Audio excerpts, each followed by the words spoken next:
만약에 우리 집에 저 여러분의 집에 예상치 않게 예고치 않게 손님이 찾아오시게 되면 여러분 어떤 기분이 어떤 생각이 드시겠습니까?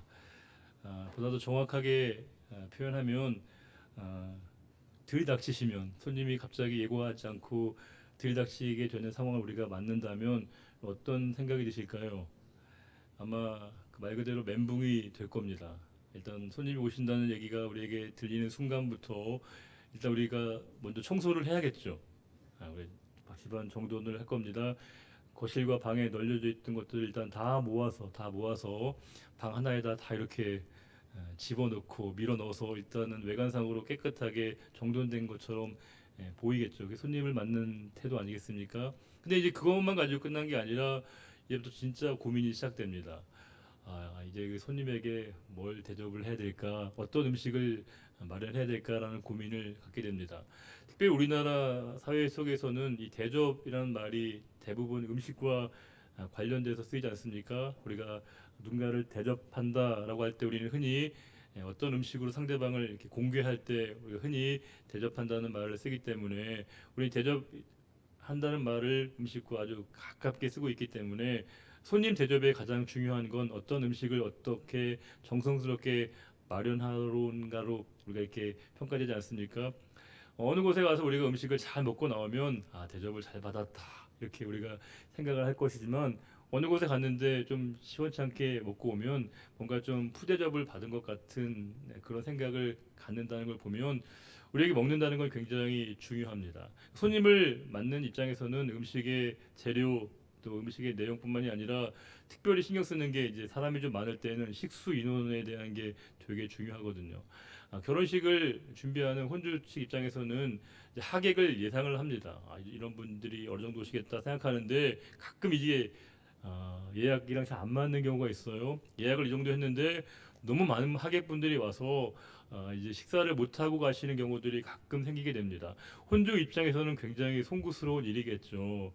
이제 어렵게 오셨는데 식사를 대접하지 못하면 되게 미안하고 송구스러운 일 아니겠습니까? 가나 혼인잔치에 예수님께서 물로 포도주를 바꾸신 그 사건, 그 잔치가 한참 무르짓고 있는데 포도주가 딱 떨어져 버리게 되는 건 그야말로 흥이 깨진 상태인 것이고 그야말로 이제 혼주 측에서는 되게 낭패를 보는 상황입니다. 이때 예수님께서 물로 포도주를 바꾸시는 기적을 베푸셨는데 이제 이렇게 예상치 못했던 많은 인원이 와서 우리가 식사를 제대로 대접하지 못하게 되면 굉장히 우리가 미안한 마음을 갖고요. 우리가 제대로 손님 대접을 못했다 그런 생각이 자연스럽게 됩니다. 그만큼 우리에게 이 먹는다는 게 굉장히 중요한 사회적 의미를 함의를 담고 있습니다. 77억의 사랑인가는 그런 외국인들이 한국에 이제 거하는 살고 계시는 이 외국인들이 그들의 시각으로 우리의 문화를 이렇게 보게 되는 그런 프로그램이 있더라고요. 제가 이제 그분들이 한국을 사랑하시고 한국을 너무나 아끼는 분들이다 보니까 우리나라의 문화 여러 상황들을 되게 좋게 얘기해 주시고 또 그 나라와 우리나라를 이렇게 비교하는 여러 상황들을 말씀해 주셔서 재미있게 들었는데요. 그분들이 우리나라의 결혼식 지금 전통적인 혼례 말고 우리의 이 현대적인 의미에서 우리의 결혼식을 과연 한국에서 할 의향이 있느냐라고 하는 질문에 모두가 다 그럴 생각이 없다는 겁니다. 왜냐하면 그분들이 우리나라 결혼식에 와서 되게 충격을 받은 게 뭐냐면 이제 결혼식에 전혀 모르는 사람들이 와서 이렇게 인사를 하고 인사를 주고받는 게 외국인의 입장에서는 굉장히 낯설게 여겨졌던 것 같아요. 게다가 결혼식이 한참 진행되고 있는데 앞줄이 한 두세 줄만이 결혼식에 참여하고 있고 나머지 분들은 다 휴대폰을 하고 있어서 도대체 이분들은 뭔가라는 생각이 들었다고 하고요. 또 이제 그 피로연에 가서 음식을 먹는데 음식점에 온 게 아님에도 불구하고 음식에 대한 평가를 그렇게 하신다는 겁니다. 음식이 맛이니 짜니 뭐 이렇게 얘기하신다는 겁니다. 제일 앞거는 뭐냐면 이제 그 주례하시는 분이 그게 전문 직업이신 분이 계시다는 거예요. 그러다 보니까 이제 주례하는 분이 그 늘 너무 많은 주례하다 보니까 가끔 이제 신랑 신부 이름을 틀리게 부르는 경우도 있다는 겁니다. 굉장히 외국인들 입장에서는 이럴 수 있나 생각이 든다는 거예요. 그러니까 그게 굉장히 음식이라고 하는 게 물론 이제 혼주 측에서는 대접하는 건 분명하지만 그 간단하게 음식을 먹는 게 아니라 우리는 상대방을 대접하고 대우하는 것으로 생각되기 때문에 굉장히 우리가 신경을 쓰지 않을 수 없습니다. 주님께서는 일찍이 말씀하시기를 무엇을 먹을까, 무엇을 마실까, 무엇을 입을까 염려하지 말라고 하셨는데 우리의 걱정의 대부분은 다 이런 거 아닙니까? 뭘 먹어야 되지? 뭘 입어야 되지? 뭘 마셔야 되지? 이런 걱정이 우리가 주로 있다는 겁니다. 이런 걱정 빼면 아마 우리의 걱정거리는 상당 부분 줄어들지 않을까 싶어요. 우리 아침 먹자마자 뭘 걱정해요? 점심에 뭘 먹어야 되지? 이렇게 생각을 하고요. 저녁 먹은 다음에 내일 아침 뭘 또 해먹지? 이렇게 걱정을 한다는 겁니다. 우리가 얼마나 이 걱정과 염려가 우리에게 짙게 드리워져 있으면 주님께서는 너희가 무엇을 먹을까? 무엇을 마실까? 무엇을 입을까? 염려하지 말라고 우리에게 분명히 말씀해 주십니다. 그럼에도 불구하고 우리에게 이 먹는다는 게 굉장히 큰 의미를 갖고 있는데 이 음식 먹는다는 건 되게 중요해요. 중요함을 뛰어넘어서 대단히 심오한 의미를 갖고 있고요. 또 어떤 경우에는 저기 절대적이길까지 느껴질 만큼 이 음식과 먹는 건 우리에게 참 중요합니다. 되게 우리가 그럴 때가 있어요.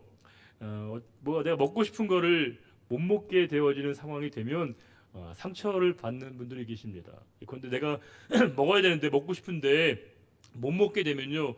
되게 우리가 마음에 섭섭함 감정이 들고 특별히 어릴 때 내가 먹고 싶은 음식을 잘 못 먹게 되면 커서도 묘하게 이것이 약간 상처 같은 게 있어서 그 음식을 보다 더 탐닉하게 되는 경우들이 가끔 벌어지는 것 같습니다. 저에게는 뭐 그렇게까지는 아닌데 제가 우유를 되게 좋아하거든요. 우유를 되게 많이 마시고 좋아하는데 제가 왜 이렇게 우유를 좋아할까를 싶은데 제가 학창 시절에만 해도 그 우유라고 하는 게 되게 잘 사는 아이들이 먹는 이제 급식 신청하는 애들만 먹을 수 있었기 때문에 우유 먹는 친구들이 되게 많이 좀 부러웠던가 봐요 어릴 때는. 그래서 이제 그래서 그런지 모르겠으나 지금도 굉장히 우유를 되게 잘 먹고 좋아하는데 여러분 우리가 치킨이나 피자 드실 때 여러분 음료수 뭘 드셔요 보통? 콜라를 드시잖아요. 저는 그때도 우유를 주로 먹거든요. 이렇게까지 우유를 굉장히 좋아하고 이렇게 되게 많이 잘 먹는데 그 이유가 뭘까를 보면 뭔가 이렇게 잘 그때 충분히 먹지 못했던 것에 대한 뭔가 아련한 그런 것들이 제 마음속에 있는 게 아닐까 싶습니다. 그만큼 우리에게 먹는다는 것이 대단히 중요한 의미를 담고 있는데 오늘 본 말씀도 이제 우리에게 먹는 내용, 음식에 관한 말씀인데 우리가 너무 유명한 오늘 말씀이지 않습니까? 우리 흔히 말하는 오병이어의 기적, 오병이어의 사건. 압축해서 얘기했지만 길게 표현하면 뭐예요? 보리떡 5개와 물고기 2마리로 최소 5천 명을 먹이신 사건. 전체적인 이름이죠. 이 기적 사건을 오늘 본문 말씀 우리들에게 들려주고 계십니다. 우리가 마태, 마가, 누가, 요한 사복음서 모두에 기록되어 있는 사건이고 기적입니다. 굉장히 성경에서 이 사건을 비중 있게 다루고 있다는 걸 알 수 있는데 자 그러면 다른 복음서와 다르게 이 요한복음서에서는 이 오병이어의 사건을 이렇게 조명하면서 특별한 시각을 가지고 이 말씀을 해석해내고 있습니다. 다른 말씀은 이 사건을 하나의 기적이라고 하는 초자연적인 현상으로만 이 사실을 언급하고 있는데 요한은 이 상황을 묘사하면서 그만의 독특한 시각으로 우리가 다른 복음서에서는 언급되고 있지 않은 특별한 내용을 설명하면서 이 오병이어의 기적 사건이 가지고 있는 대단히 중요한 의미를 이제 제공을 하고 있습니다. 6장 5절에 이렇게 본문이 시작되고 있는데 예수께서 눈을 들어 큰 무리가 자기에게로 오는 것을 보시고 예수님 계신 곳으로 광야로 많은 사람들이 이렇게 예수님께로 몰려오는 그런 상황이었습니다. 그런데 재밌는 게 예수님께서 그들을 이렇게 보셨다고 되어 있는데 그냥 눈으로 보시면 되거든요. 이것만 가지고도 충분히 문장이 성립하고요. 충분히 다 이해할 수 있는 겁니다. 그런데 오늘 이 말씀은 대단히 중요한 한 단어를 첨가하고 있습니다. 그게 뭐냐면 눈을 들어라고 하는 단어입니다. 에파라스. 이게 신약에 7번 나오는데 다 이 에파라스라는 단어를 쓸 때마다 집중하고 관심을 가리고 상대방을 바라본다는 것을 의미하고 있습니다. 예수님이 사람들을 보고 있는데 그냥 눈으로 보는 게 아니라 그들에게 관심을 가지시고 그들을 특별한 예수님의 마음을 가지고 그들을 보고 계시다는 겁니다. 이후에 우리가 더 분명하게 드러나겠지만 예수님의 제자들과 예수님의 사람들을 대하는 인식의 차이가 굉장히 큽니다. 사람들이 막 몰려오니까 제자들이 아마 걱정을 했던 것 같아요. 와, 무리가 나에게 몰려온다. 그런데 예수님은 무리들이 나에게 몰려오는 게 아니라 그들 다 한 명 한 명이 당신을 찾아온다라고 예수님께서 생각했다는 겁니다. 예수님께서 이제 그들을 집단과 무리로 이렇게 큰 덩어리로 보고 계시지 않습니다. 한 사람 한 사람을 이렇게 주목하고 계시다는 겁니다. 전체로 보는 게 아니라 한 사람 한 사람의 영혼을 예수님의 마음으로 그들에게 바라보고 계시다는 겁니다. 우리가 이 시간 예배 드릴 때 함께 예배 드리고 있잖아요. 다 같이 예배 드리고 있지 않습니까? 그러나 주님은 이 시간 우리 모두에게 관심이 계시지만 저와 여러분 한 사람 한 사람에게 관심을 가지고 계시다는 겁니다. 이 시간 내가 어떻게 예배하고 있고, 내가 어떻게 기도하고 있고, 내가 어떻게 말씀을 사모하고 있고, 내가 어떻게 찬양하고 있느냐가 중요하다는 겁니다. 주님께서는 우리들의 각자의 개별적인 상황에 개인적으로 우리들에게 다가오셔서 우리 각자가 개별적으로 개인적으로 드리는 우리의 예배와 찬양과 기도를 받으신다는 겁니다. 우리는 늘 집단적으로 공동체적으로 전체를 생각하기 쉬운데 주님은 각자의 상황과 각자의 처지에 맞게 개별적으로 그들에게 맞춤식으로 다가오신다는 겁니다. 가끔 선교지에 가면요, 선교지는 되게 오지 아니겠습니까? 의료시설이나 이 모든 게 다 열악한데 나름대로 우리가 여러 가지를 준비해 갔는데 그 중에 이제 의료 물품들을 약들을 많이 가져가잖아요. 근데 아무래도 그곳의 상황은 되게 열악합니다. 그래서 우리가 다 맞춤으로 줄 수 없어서 되게 이제 그곳에 갈 때 제일 많이 가져가는 게 비타민을 많이 가져갔던 것 같아요. 비타민을 가져가서 이제 전도용품으로 쓰면 와, 아주 효과가 대단합니다. 그분들이 비타민을 드시고 온갖 병이 다 났다는 거예요. 뭐 두통부터 뭐 복통부터 다 나가지고 비타민 이렇게까지 효험이 많았나 싶거든요. 근데 원래는 그런 게 아니죠, 여러분. 원래 약이라고 하는 건 딱 자기의 상황에 맞게 처방을 해야 되는데 워낙 약을 잘 안 드시다 보니까 웬만한 약을 다 이렇게 처방을 하면 다 맞는 것 같아요. 근데 원래는 그러면 아니죠. 각 상황에 맞게 처방도 해야 되고 조제도 해야 되는 겁니다. 의사도 마찬가지입니다. 의사분들이 모든 병을 다 치료하는 게 아니죠. 전공 분야와 전문 분야가 있습니다. 각자의 상황에 맞게 맞춤식으로 이렇게 치료하게 되는데 우리 주님은 우리 모두에게 개별적으로 다가오신다는 겁니다. 우리가 문제를 만날 때, 상황을 만날 때 예수님에게 나아가야 될 이유가 바로 거기에 있습니다. 예수님은 우리의 상황과 문제를 개별적으로 우리를 알아주시고요, 나에게 맞춤식으로 우리를 대응해 주시고 맞춤식으로 우리를 치료해 주신다는 겁니다. 내 형편이 어떠하든지, 내 문제가 어떠하든지 우리의 상황을 개별적으로 관심을 가지고 보아주셔서 우리 문제 하나하나를 회복해 하시고 치유케 하시는 그 예수님의 관심, 예수님의 마음을 이 한 단어에서 우리가 읽어낼 수 있다는 사실입니다. 예수님께서 많은 이들이 한 명 한 명이 자신에게 찾아오는 걸 예수님이 보신 겁니다. 그리고 이제 빌립에게, 제자 빌립에게 이렇게 물으십니다. 6장 5절에 빌립에게 이르시되 우리가 어디서 떡을 사서 이 사람들을 먹이겠느냐 하시니, 예수님이 이렇게 물으신 거예요. 야, 어떻게 저들을 먹일 수 있겠냐? 어디서 사서 저들을 먹일 수 있지? 이렇게 예수님이 물으신 겁니다. 이 말씀은 예수님께서 어떤 의도를 가지고 하신 거예요. 6절에 이렇게 되어 있습니다. 이렇게 말씀하심은 친히 어떻게 하실지를 아시고 빌립을 시험코자 하심이라. 물론 여기서 시험은 빌립을 넘어뜨리기 위한 시험이 아니라 그의 믿음의 수준을 가늠하고 믿음을 키워내기 위한 그런 훈련으로서의 시험이죠. 예수님께서 이미 답을 가지고 계셨습니다. 해법도 가지고 계셨어요. 어떻게 하실지를 다 알고 계십니다. 그런데 예수님께서는 그 빌립에게 또 물으신다는 겁니다. 놀랍지 않습니까? 주님은 해법을 가지고 계십니다. 답을 가지고 계셔요. 그런데 우리가 묻기를 원하신다는 겁니다. 우리에게 또 물으신다는 겁니다. 우리가 기도하는 이유는 우리가 어떤 기도를 통해서 우리가 문제를 해결하려고 하는 게 기도가 아니라 우리가 기도한다는 건 그 문제를 대하는 우리의 태도거든요. 주님은 우리들에게 문제를 해결하라고 말씀하시는 게 아니에요. 문제를 우리에게 풀라고 하시는 게 아니라 그 문제를 어떻게 우리가 대해야 되는 것인가, 문제를 어떻게 우리가 반응해야 되는 것인가를 우리들에게 물으신다는 겁니다. 근데 지금 빌립은 어떻게 얘기하냐면 아주 계산이 빠릅니다. 탁월한 아주 머리를 가지고 있는 사람이에요. 빌립이 뭐라고 하냐면 7절에 빌립이 대답하되 각 사람으로 조금씩 받게 할지라도 200데나리온의 떡이 부족하리이다. 이 조금씩이란 말이 NIV 성경에는 바이트 되어 있습니다. 한 조각씩만 먹어도 200데나리온 가지고 턱도 없습니다라고 얘기한다는 겁니다. 굉장히 아주 계산이 빠른 빌립입니다. 아마 근처에 이 광야니까 물건을 먹을 것을 살 곳이 없으니까 먼 곳에 가서 사는 것도 불가능하고, 또 아무리 많이 해도 200데나리온이 최소 필요하다는 그 얘기를 하는 건, 여러분 이 빌립의 말은 한마디로 얘기하면 뭘까요? 주님, 이건 말이 안 됩니다. 할 수 없습니다. 먹일 수 없습니다라고 하는 것을 단정짓고 있는 것이거든요. 이 빌립은 자신이 마치 그 문제를 해결해야 되는 것처럼 본인이 반응하고 있다는 겁니다. 주님은 그렇게 물으신 게 아니거든요. 그럼에도 불구하고 지금 빌립은 200데나리온 가지고도 부족합니다라고 얘기한다는 겁니다. 우리가 하나님 어떤 우리를 쓰시는 이유는, 하나님이 우리를 용인술이라고 할까요? 하나님 인선의 원리라고 하는 것은 세상과 다릅니다. 세상에서 누군가가 어떤 일에 쓰임 받으려면 자질이 필요합니다. 능력이 있어야 돼요. 그분에게 역량이 있어야 되고, 미래에 대한 전망이라도 있어야 되고, 열정과 열심이 있어야 그 사람이 쓰임 받을 수 있습니다. 아무것도 없는데 그 사람을 그 자리에 세우면 다 의심하고요, 받아들일 수 없다는 겁니다. 수용이 안 되죠. 우리가 어떤 사람을 그 자리에 세웠는데 세운 이유가 눈이 착해 보여서 그랬다고, 그러면 아무도 그 내용을 수용하지 않을 거거든요. 충분히 그 사람의 능력과 실력이 다 그만하기 때문에 그 자리에 세웠다라고 하는 것을 사람들이 다 인정해야 된다는 겁니다.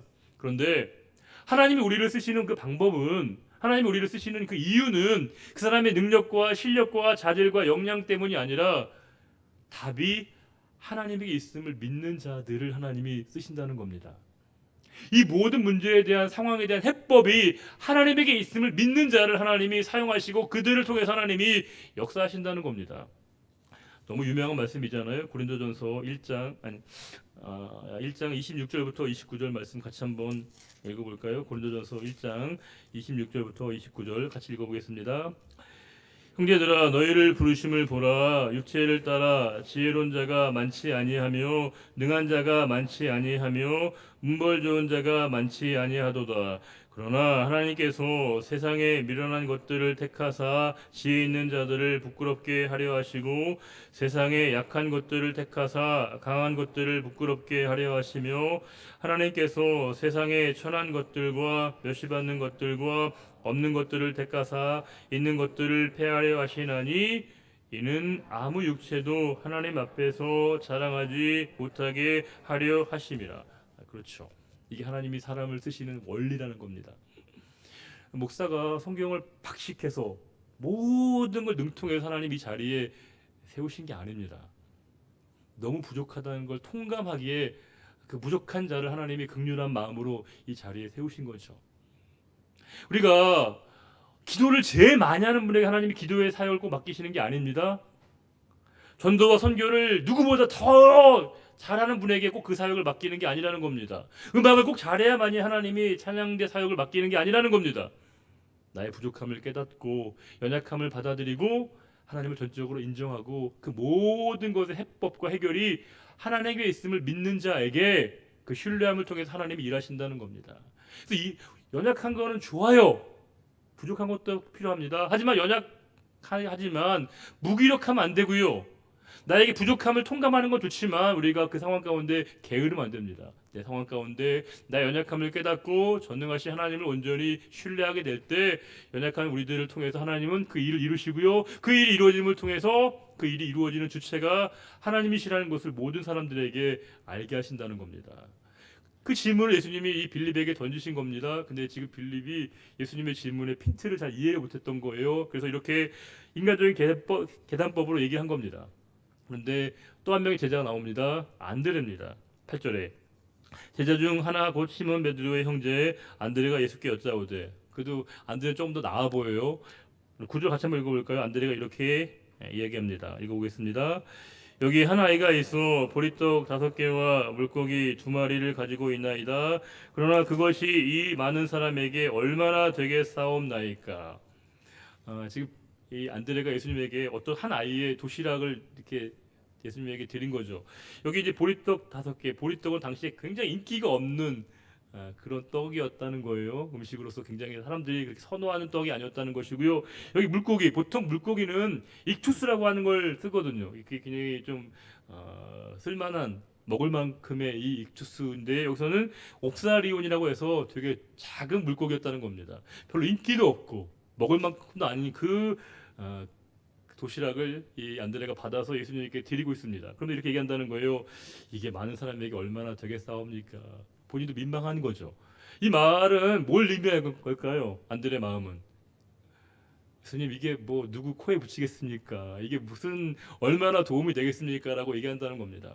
이 빌립과 이 안드레 인식에 아쉬움이 있습니다. 두 가지죠. 지금 이들은 예수님의 마음을 몰랐다는 겁니다. 예수님의 마음은 긍휼의 마음이거든요. 예수님은 그들에게 문제를 해결하라고, 너희가 다 먹이라고, 너희가 사서 먹이라고 그렇게 얘기하신 게 아니었습니다.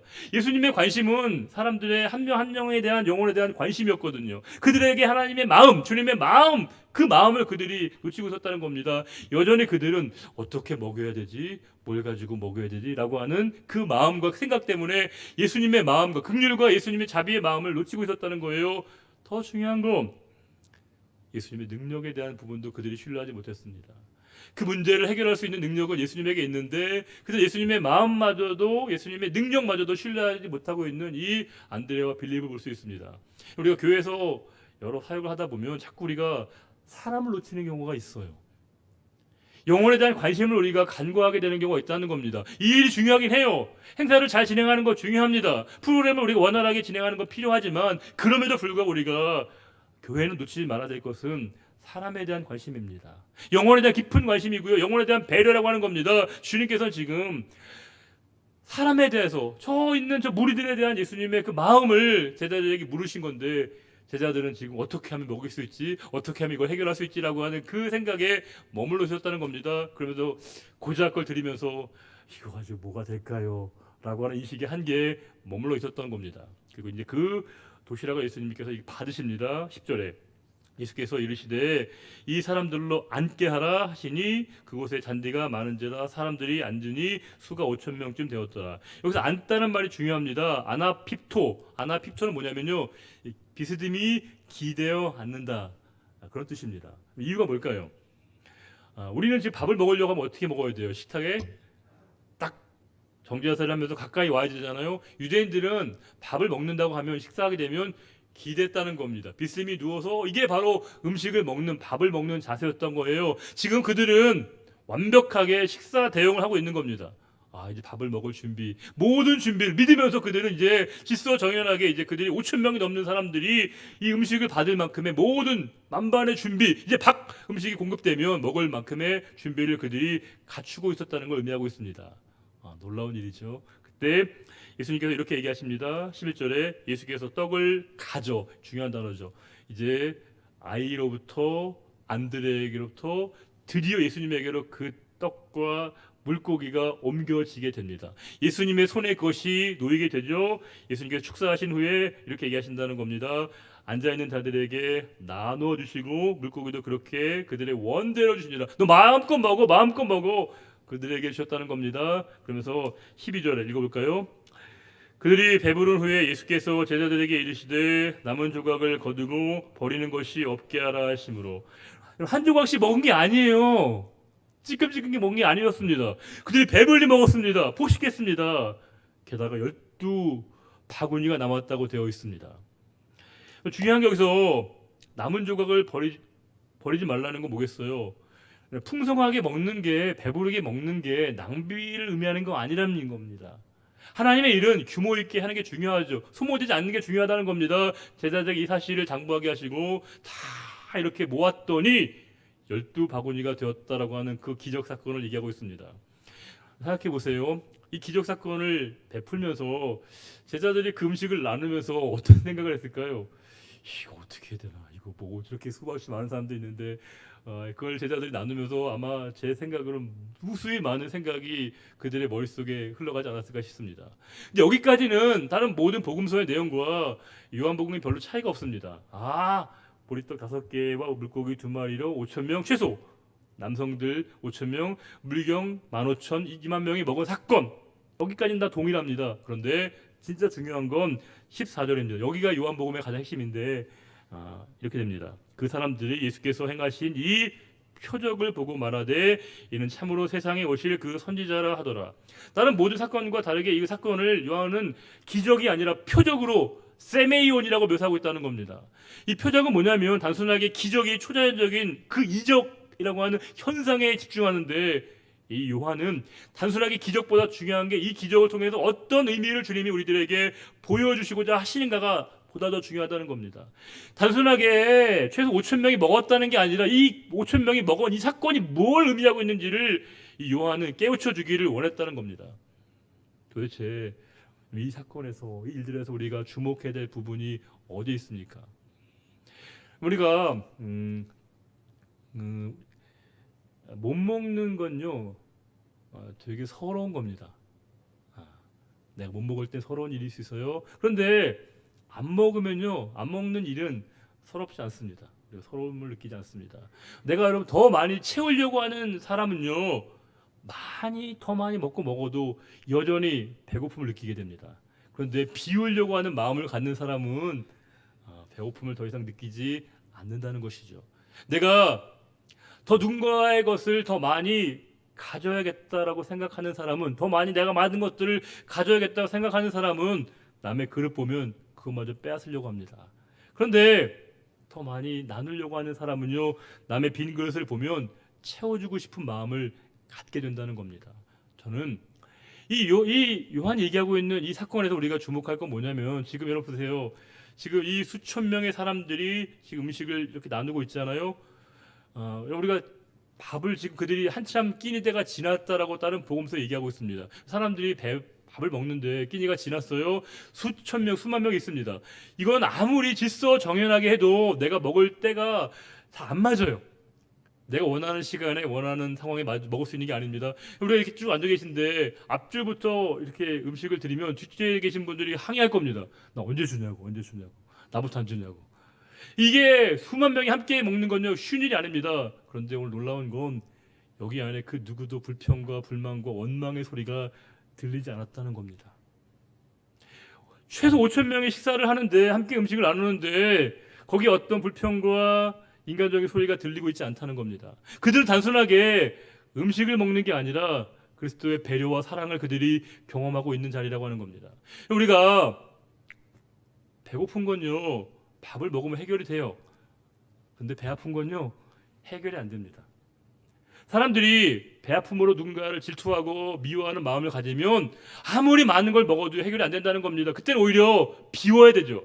어떤 사람들은 더 많이 먹어요, 더 많이 가져요, 더 많이 챙겨요, 더 많이 누려요. 그런데도 더 배고픔을 느끼는 사람도 있습니다. 더 많이 가지는데, 더 많이 먹는데 결코 만족해하지 않습니다. 그때는 더 많이 가질 때가 아니라, 더 많이 먹을 때가 아니라, 그때는 오히려 나누어야 될 때입니다. 나눌 때라는 것이죠. 저거는 이 오늘 오병이어의 기적 사건에 대한 요한의 관심은 5천 명이 먹었다는 것보다 더 중요한 건 뭐냐면 5천 명을 먹는데 그 누구도 소외되지 않았다는 겁니다. 그 한 사람도 이 상황 가운데 소외시키지 않고요 모두가 다 이 식탁 공동체에 참여했다라고 하는 겁니다. 우리가 함께 식사하다 보면요 누군가가 배제되고 소외되고 무시받기 쉬운데 오늘 말씀엔 그 누구도 소외되지 않았다는 겁니다. 배제가 되지 않았다는 거죠. 저는 여기 너무 놀랐습니다. 우리가 5천 명이 기적의 기준이라고 한다면 500명, 50명은 기적이 아닌가요? 5명만 모여서도요 뜻이 다르면, 생각이 다르면요 이게 다툼이 있고 갈등이 있습니다. 그런데 지금 5천 명이 넘는 사람들이 함께 질서 있게 음식을 먹는 데에는 그들 음식을 먹은 게 아니고요 그리스도의 사랑과 은혜를 경험하고 있었다는 겁니다. 우리가 내가 먹어도 가져도 쌓아도 만족해하지 못하는 사람은 더 이상 먹고 가질 때가 아니라 근본적인 원인을 분석해야 됩니다. 왜 그런 건가? 내가 왜 그럴 수밖에 없는가에 대한 이유를 알아야 된다는 거죠. 성경은 그러하기에 이 요한복음에서만 이 오병이어의 기적 사건 이후에 뒤에 뭐라고 되어 있냐면 예수님께서 나는 생명의 떡이다라고 말씀하고 있습니다. 지금 그들은 생명의 떡이신 예수 그리스도, 생수의 근원이신 예수 그리스도를 만나게 된 겁니다. 우리가 뭔가에 만족이 안 돼요. 우리가 더 욕심이 계속 쌓여지게 돼요. 그때 우리가 취해야 할 행동은 뭐냐? 생명의 떡이시고 생수의 근원이신 예수 그리스도를 만나고 그분을 통해서만이 내 영적 이 기근, 영적 이 갈증, 영적 허기가 우리에게 사라질 수 있다라고 하는 겁니다. 지금 그들은 단순하게 식수로 원으로 모인 게 아니라 그들은 영적 식구로서, 영적인 가족으로서 이 아름다운 천국 잔치의 모형으로서 그들이 식탁 공동체에 참여함으로 말미암아 서로가 서로를 더 빼앗고 가지려고 하는 마음이 아니라 서로가 서로를 양보하고 배려하는 그 마음을 가졌던 이 모습, 그걸 단순하게 음식을 먹었다는 그 5천 명의 그 사건보다도 5천 명이 넘는 사람들 안에 그 어떤 갈등과 다툼과 욕심과 욕망이 아니라 서로를 그리스도의 사랑으로 배려하게 됐던 이 놀라운 사건이야말로 이 오병이어의 기적 사건을 우리가 또다시 주목해야 될 지점이라고 하는 겁니다. 저는 예배가 그런 은혜의 자리라고 생각합니다. 예배 가운데 하나님은 그 누구도 우리를 하나님의 영적 가족으로 소외시키지 않는다는 거예요. 우리 모두가 다 하나님의 은혜의 자리에 불러주셨습니다. 교회는 그 누구도 소외시키거나 소외시킬 수 없고요, 배제할 수 없습니다. 다 우리가 그리스도 안에 한 가족인 것이고, 우리는 다 생명의 떡이시고 생수의 근원이신 그분을 공급받음으로 말미암아 그 은혜로 우리가 매일매일 살아가는 것이고, 그 생명을 우리가 경험했기에 누군가에게 생명을 전할 수 있는 그 자리에 우리가 동시에 설 수 있는 것입니다. 6장 35절 말씀 다시 한번 읽고 우리 오늘 말씀을 마치도록 하겠습니다. 6장 35절입니다. 시작. 예수께서 이르시되 나는 생명의 떡이니 내게 오는 자는 결코 줄이지 아니할 터이요 나를 믿는 자는 영원히 목마르지 아니하리라. 아멘. 하나님 아버지, 우리를 구원의 길로 생명의 길로 인도하심을 감사드립니다. 그리스도의 가족으로 저희들을 불러주시고 이 은혜의 영적 식탁 공동체로 저희들을 불러주셨습니다. 혹여나 우리가 끼리끼리 모여서 진정한 하나됨을 망각하고 우리 욕심과 탐욕에 따라 살아가진 않은가 우리 자신을 돌아보게 하시고, 그들 모두가 생명의 떡이시며 생수의 근원이신 주님을 통해서 하나된 공동체로서 함께 그들이 식탁 공동체에 참여했던 것처럼 우리 교회가 그런 교회가 되기를 원합니다. 한 분도 한 영혼도 이 은혜 자리에서 배제되거나 지워지거나 잊혀지지 않도록 도우시고, 모두가 다 하나님의 넘치는 사랑과 축복과 은혜를 날마다 경험하며 그 사랑을 증거할 수 있는 우리들 모두가 되기를 바라며, 언제나 우리들과 늘 함께 하시는 우리 주님 예수 그리스도의 이름으로 기도드리옵나이다. 아멘. 예, 다 같이 나와서 우리 패송하겠습니다.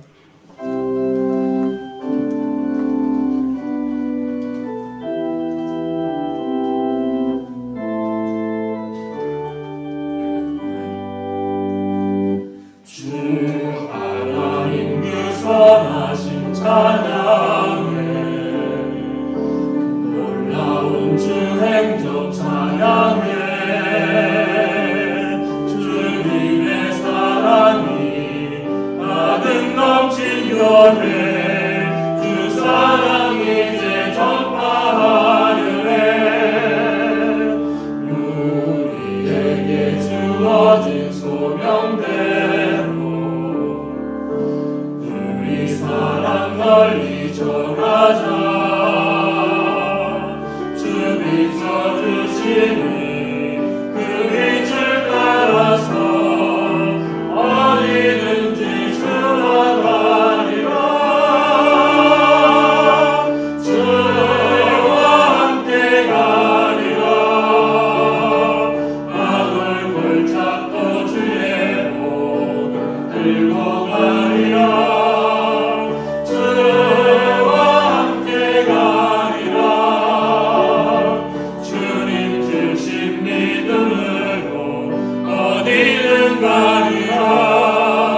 주의 약속 믿으며 순종하며 가리라. 주와 함께 가리라. 주의 값진 피로 사신 교회 주의 성령 가득 넘치네. 주 찬양 소리가 울려 퍼지는 곳 주의 영광 울려 퍼지네. 지금 주신 주의 소명대로 순종하며 따라가리라. 주의 성령 우리를 늘 동행하시네. 어디든지 동행하시네. 주와 함께 가리라.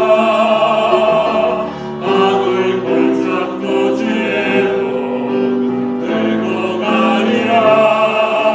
주와 함께 가리라. 주님 주신 믿음으로 어디든 가리라. 주의